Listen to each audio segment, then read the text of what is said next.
injury due to sports. Today I'd like to share with you a story about what defined my 2013 winter break. On December 17th, 2013, I fractured my ankle and fibula during a home JV basketball game at my high school. This was actually the day before midterms and the day before we went on winter break, hence the break. I will now tell you about the events leading up to the injury. Also, I will express how it happened and when it felt most overwhelming, which led me to reach a turning point.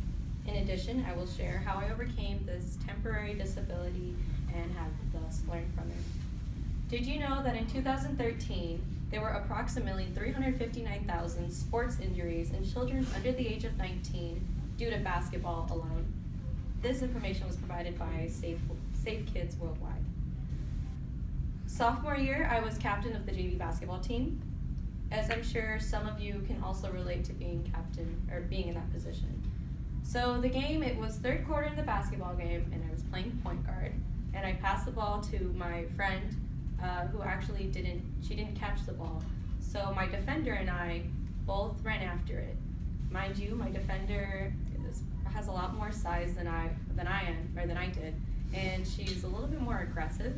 So we both ran after the ball, which ended up really close to my teammate's bench. So there we were. Oh, as you can probably guess, I was unpleasantly injured right after this. Let me preface what was about to happen by saying that my teammate was actually on the bench right before this with a bloody nose. So everyone's attention was on her, but then my injury kind of just completely shifted the attention. Like many of you, I'm very competitive, so having the ball and having all your teammates cheering for you, it became my top priority. My defender and I collided, and she trampled my leg as I was falling towards the ground, and that was it. So next thing I know, I'm lying on the ground, and I just feel this pain shoot down my leg, so I grabbed my knee, and I tried to stand up. Like, I scooted back, and I was getting ready to stand up, when I looked over at my ankle and saw that it was facing 90 degrees in the wrong direction. And then I completely just lost it and fell back to the floor and started shaking. And I nearly went into shock. The thing about this was neither of my parents were at the game, and they're divorced, but the game before this, which was the day before, my entire family showed up. Like, most of my family was there, and this game, nobody was there. So I felt alone and really scared during this time.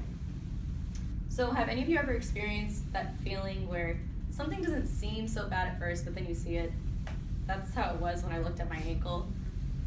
So, according to Arlington Orthopedic Association, severe fractures require ankle surgery, which at this point it was kind of obvious. It didn't look right. So a week later I had surgery, which was on Christmas Eve, and I spent my Christmas kind of dazed and drugged up and really sad and depressed, and that's how I spent my whole Christmas break pretty much.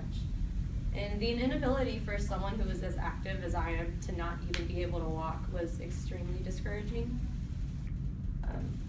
According to Mind, Body, and Sport, how sports injuries affect mental health, these emotional responses can often include anger, isolation, sadness, etc. But anyways, we all face struggles in life, but it's a matter of what we do and choose to overcome this. So this is my story about how I faced a temporary disability and was able to overcome this